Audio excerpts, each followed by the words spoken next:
In Whistler's style, even in the early periods, the paint is quite thin, although it gives an appearance of sort of a crusty appointment to the highlights, because so much of the underpainting, or the original tone of the canvas, is left to be exposed through the different folds or shadows. As we see the slight sort of auburn halo around the girl's head that softens the effect of the head. The warmer grayish tone underneath designates the folds and the drapery and the pleats in the dress. It is a quiet, contemplative portrait that says nothing, except the whole point was sort of the abstract quality, of course, which was a word not known to Whistler, and he calls this a symphony in white. In many of his later paintings, he titles them by these abstract names. Since he didn't have the word abstract to use, he started out first with symphonies that then sort of balanced his thought of music to art. Then through a friend of his, on some of his moonlight paintings, the soft landscapes that we will see later, he called them nocturnes, and they were nocturnes in color schemes, blue and gold, opal and silver. And then finally, the closest he came to an abstract term, slide please,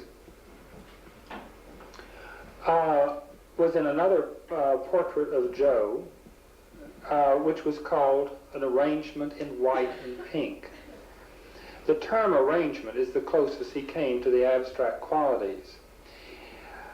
Also at this time, as we have seen in Degas' work, there is a great influence of the Oriental.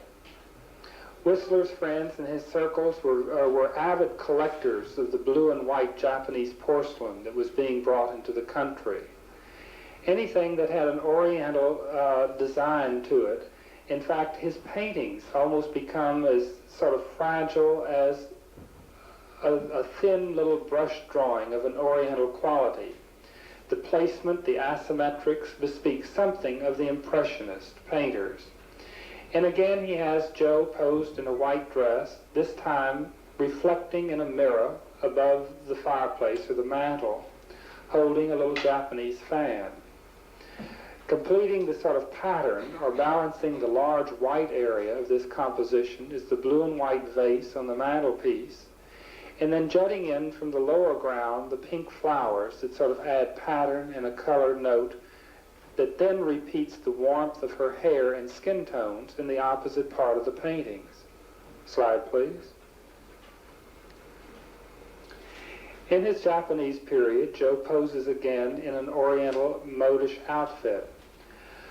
Even though these have great Oriental tones to them and use sort of still life props of Oriental periods, they're really not Oriental paintings.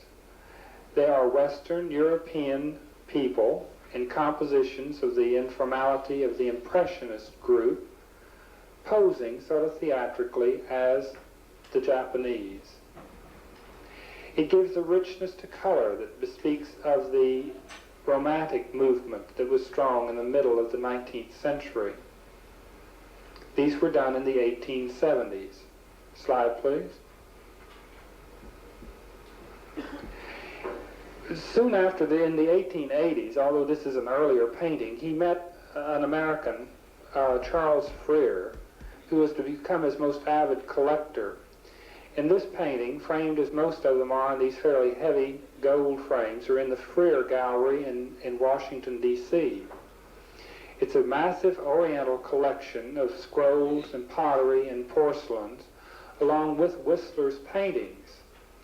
Also, Whistler was befriended by a man named Leyland at in England, and was asked to decorate a dining room area to house his collection of blue and white china.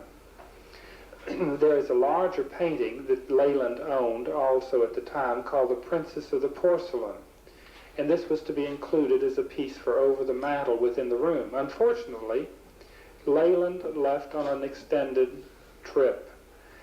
Whistler took over the house, devised great plans, went to elaborate means of repainting some tooled Moroccan leather that's on the walls and turns the whole thing into sort of a showpiece of Whistler's taste. And to our taste today, the room is slightly overdone. It becomes the Art Nouveau period of sort of sensuous curving lines, almost a Gothic effect. I'm sorry I don't have a picture to show you of the room, but it has been dismantled and is now in the Freer Gallery in Washington. Slide, please. In a close-up, we have the model sort of draped in Oriental costume, admiring Japanese prints. With the folding screen in the background, she's seated on the floor in almost a typical Japanese manner. Slide, please. Whistler has another whole area of landscape paintings, and these probably irritated the public more than anything else. A portrait could stand as a portrait because it looked like the person. But when he went into the landscape, and especially his later ones, which were subtle tonal qualities and blendings that had practically nothing there at all, the public that was used to these anecdotal themes just could not accept it. Ruskin, the critic at the time, said that Whistler was flinging a pot of paint in the public's face. And with this, Whistler could stand it no longer and sued Ruskin for libel. There was a long trial that is recorded in the book, The Gentle Art of Making Enemies. And although Whistler won, there was a nominal fee that was given to him, or reward given to him, of just 1 farthing, but without court cost. And this very expensive extended courtroom battle bankrupted Whistler. He finally sold a few paintings and then went back to the continent and then to Venice to do a series of etchings, which he lived, the money from which he lived on for most of the rest of his life. Slide, please. This was one painting that was brought up as an example of Whistler's work in the Ruskin trial, and it's called Battersea Bridge. And it really is an excellent example of Whistler's landscapes. He called them moon pieces because they were at night, with subtle variations of just sort of shadowy effects with a few lights dotted in this very grayish tonal scheme. He called this nocturne in blue and gold.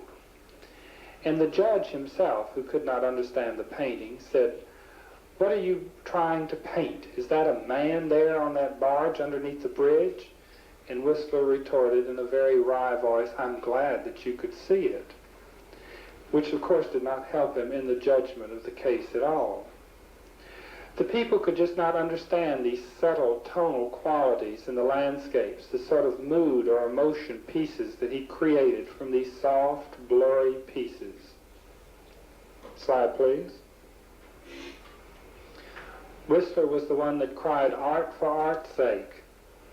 Get rid of all this claptrap," he said. "The people that don't understand it don't deserve it." He worked in these schemes, the boats just in ghost silhouettes. You see the harbor or the wharf in the lower foreground, with just slight variations on a tonal theme. Slide, please.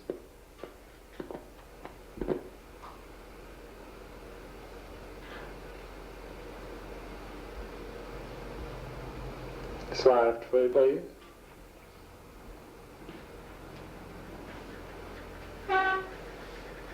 He reduces the elements of the whole area, a landscape, a plaza in a little English town, with a few indications of tree trunks and possibly what the bright lights are, or lights coming from a window source.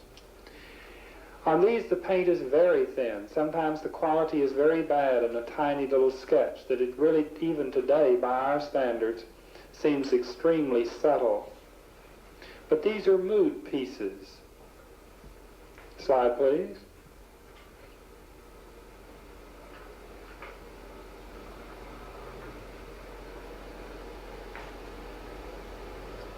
Slide, please.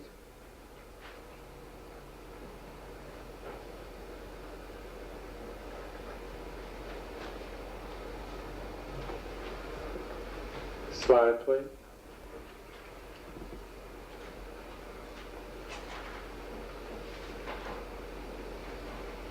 As with most paintings that are extremely subtle, I'm reminded of Mark Rothko, a contemporary American who works in color schemes very similar to Whistler.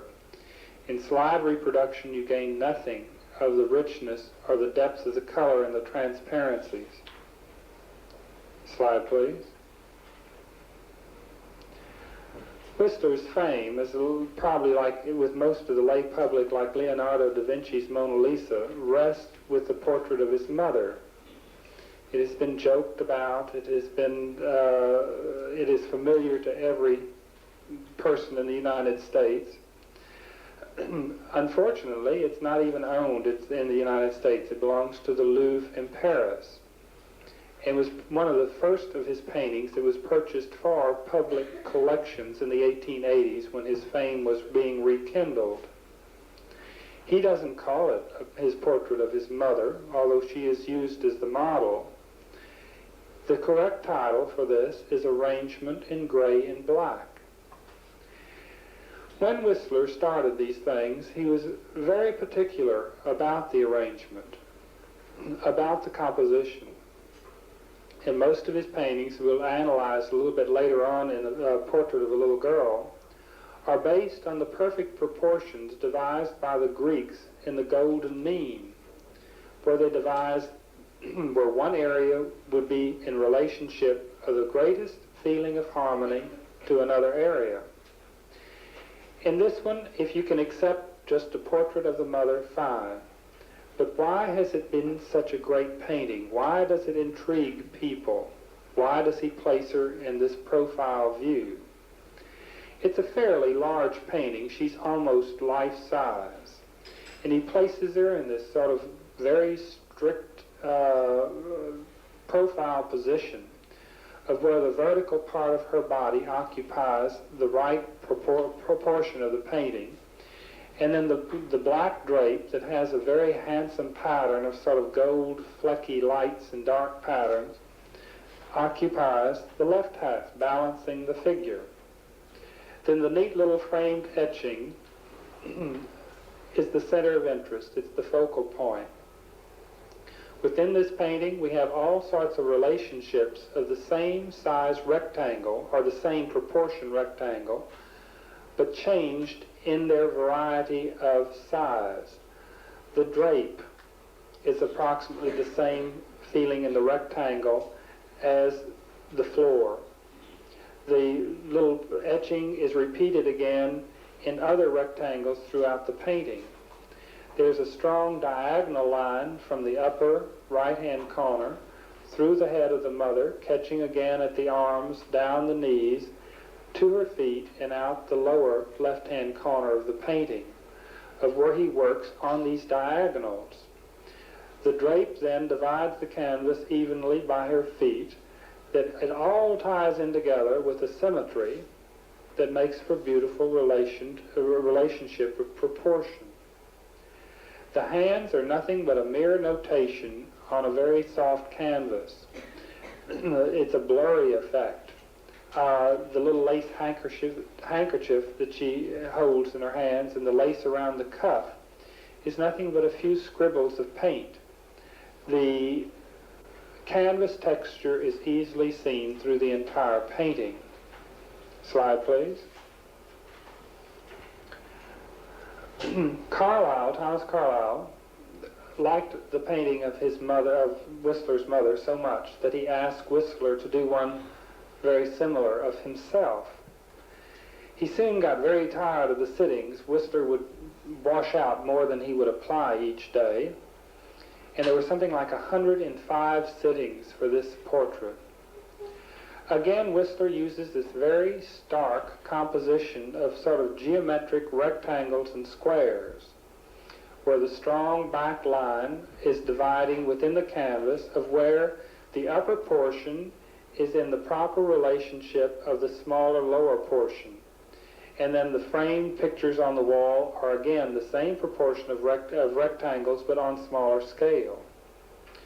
The little signet that you see, the little white circle behind Carlyle, became Whistler's signature.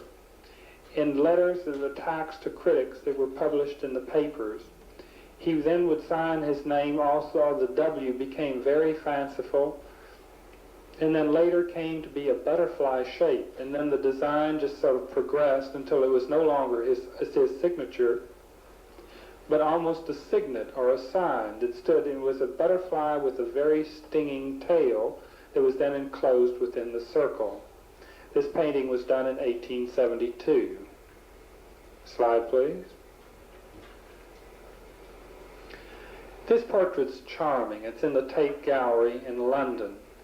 It's a portrait of a little girl, but it is called Arrangement in Gray and Silver. And again, you have the sort of oriental effect of the stark background, the vertical and horizontal effect, the softness of color. You very seldom see harsh shadows in a Whistler painting. And then the little bouquet of daisies that just breaks the right edge of the painting into a very delicate little pattern that is then repeated by the two butterflies that float in the upper left-hand corner. In this painting, the proportions of the painting itself break down into the same proportions of different rectangles. For instance, the whole painting itself is in the same proportion as the large rectangle directly behind the head of the girl, which is then again in the same proportion as the dark band that goes behind her, as to the proportion of the floor that she's standing on, to the same proportion of the little, if you would extend the vertical line that breaks that composition nicely on that side, again, the same proportion rectangle in that dark band. He repeats the pattern of the oval of the head with the oval of the little medallion under her arm and the oval of the hat. The angles of the skirt then again form the same angles as her legs. They're sort of parallel lines. So even though it's a beautiful, delicate, sensitive portrait, it is well thought out in a compositional manner. Slide, please. This elegant portrait is of Mr. Leyland, who was his patron for many years until they came to cross purposes over the dining room area that Whistler had entitled the Peacock Room. And with his haggling over the price that was to be paid with Leyland, finally in the court suit they settled out of court. One of the last things he depicted on these blue Moroccan leather walls was two fighting peacocks, one of them flinging money at the other, sort of designating the roles that the artist patron with his satchel of money in reaction to the artist and what he had done. When Whistler began a portrait in his studio, there was nothing that would disturb around the walls. His house in London, in the studio, was absolutely bare. They had gray walls, had pale yellow draperies, very thin gauzy things, and one yellow sofa in the room. The only other items of furniture within the room were the easel and the stand where the model would sit. Slide, please.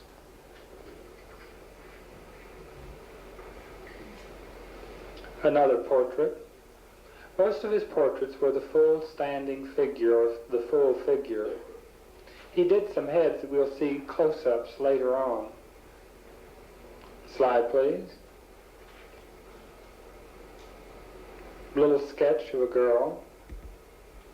There was a group of 3 girls that painted portraits of centered around a piano that he called Arrangement in Flesh Tones in Pink. And during the trial, they say, well, of course you can see other colors besides flesh tones. Why would he call it that?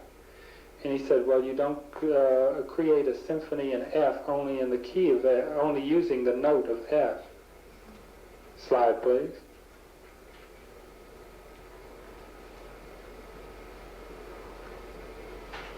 Slide, please. This is one of his nocturne series. It's a fireworks display, and it becomes very abstract, especially in reproduction, where you don't see all the subtleties of the buildings and the clouds and the skyline that you can see in the original in the lower portion. But it is on a massive scale because he keeps the horizon fairly low, and then you see all the sky effect and the light effect of the bursting fireworks.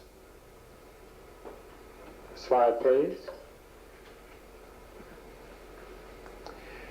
In the 1880s, he did some very subtle and small sketches, just notations of light and darks. Slide, please. Most of these paintings were done in London or around London. He only returned to Paris for visits, but did not do any paintings there. When he went to Venice, he did etchings, or when he traveled, he would do these etchings, and then he would send the plates back to London to have them printed. He did not do his own printing. Slide, please.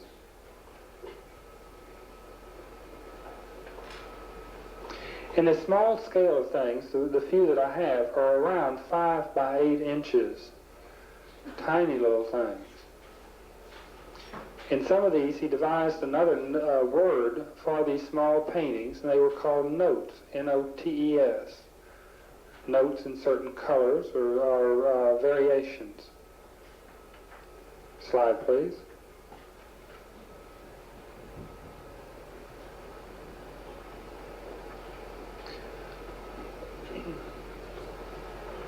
Slide, please. This one returns to a little harsher theme where you have some contrast to the wave pattern on the boats. This is about 4 by 8 inches. Many times he worked on cardboard or on wood panels. They were prepared, as you see the brush strokes in a vertical pattern here, and then the paint was applied on top of it. Slide, please. Again, another small sketch, one of his notes. These were done either in the 1880s or 1890s, but after 1884. Slide, please. The paint was always kept thin, almost in a wash or like a watercolor. And then finally his signature, which just sort of fades away, is that like little paw print in the lower left-hand corner of this painting. Slide, please.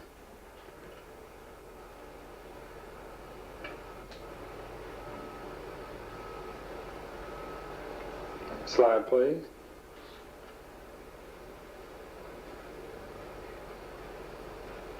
These, of course, being so small in scale, were just meant as sketches, or as he called them, notes.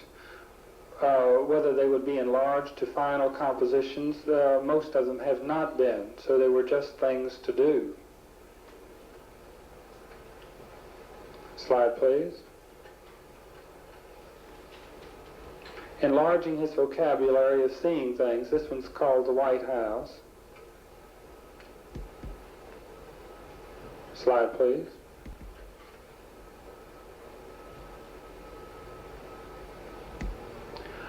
All of his color schemes are in extremely close harmony, as if a gray day or moonlight scenes or soft twilight. Slide, please. This is a little more abrupt. It's a transparent watercolor on paper rather than oil. Slide, please. Picture of London Bridge on the Thames. Another watercolor. Slide, please.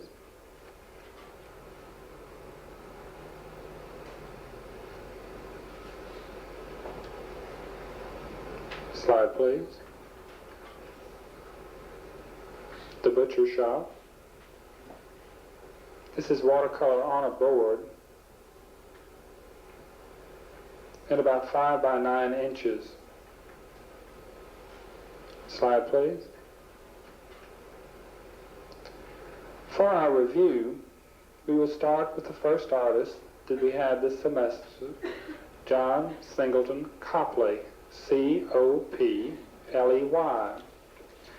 We've come now a little over 100 years in the development of American painting, very fast in 5 easy steps. With Copley, who was an untrained, pre-revolutionary colonial painter, we see a complete independence on European traditions in the style of painting, the pose, the application of paint. Copley could get a good likeness in his portraits. He usually used a fairly low raking light from the left-hand side, which cast the face in shadow on the right-hand side. The poses were elegant but informal. Many interior views of people seated in sort of an informal arrangement within their home. Or many times he used props that were sort of regular props acceptable in elegant portraiture. Slide, please. Gilbert Stuart, S-T-U-A-R-T, was a face painter that instead of making a whole composition or painting, placed the importance or the emphasis on the character study of the face. The backgrounds were usually just sort of atmospheric changes of tone that just sort of built a void of space behind the figure. There was a softness of building up of transparent layers that produced a depth and richness in the skin tones. Almost like the skin was blushing at the cheeks, but good drawing, usually of the head and shoulders, although he did do some full standing portraits. An atmospheric effect to his portraits. Slide, please. George Caleb Bingham, B-I-N-G-H-A-M, was a Midwestern painter. During the 19th century, there was this push westwards that I'm sure you're well aware of from your history lessons, but a discovery of the United States as the population moved westward. Bingham centered, although he lived in Washington for some time, centered his main area of painting around the Midwestern United States, around St. Louis, the Mississippi and the Missouri rivers. He uses the early Renaissance approach of one-point perspective where the people are parallel to the picture plane, usually a pyramidal type composition, and a distant atmospheric landscape in the background. He also did very few portraits. Those are unimportant. But he also did large crowds depicting political scenes of the times. Slide, please. Thomas Eakins was a later post-Civil War period painter that we can consider the first American realist. He was approximately the same time as Whistler, but entirely different, where Eakins' techniques and ideas were based on the sort of the Puritan American feeling, and was absolutely rigid in his development of realism through a study of anatomy and dissection. He presented scenes, sports scenes, interior scenes, portraits in an unflattering, unflinching, realistic, dogmatic manner. Many times his light source was very low in rate, coming in from the side. Slide, please. And James McNeill Whistler, W-H-I-S-T-L-E-R, the sophisticate of the sort of expatriate American who still felt himself an American, in his soft nuances of tone, developing his portraits on a very rigid scheme of composition and placement, almost abstracting his compositions into very geometric terms. In his landscapes, or nocturnes, or moonscapes, or notes, as he called them, very soft, subtle, shadowy relationships of form seen in a very soft-keyed light. Clear the machine, please. One more slide, please. We still had the primitive artists that we studied at the very first, and these were the untrained, naive painters that depicted the life that they saw and were familiar with around them. They did landscapes, portraits, flowers, objects. They were not trained. As you can see, they lacked the knowledge of sophisticated art style of perspective or modeling. But one thing that they did, they presented every little detail, every aspect of the scene in a charming, sort of straightforward, naive, almost childlike way. Slide, please. Clear the machine.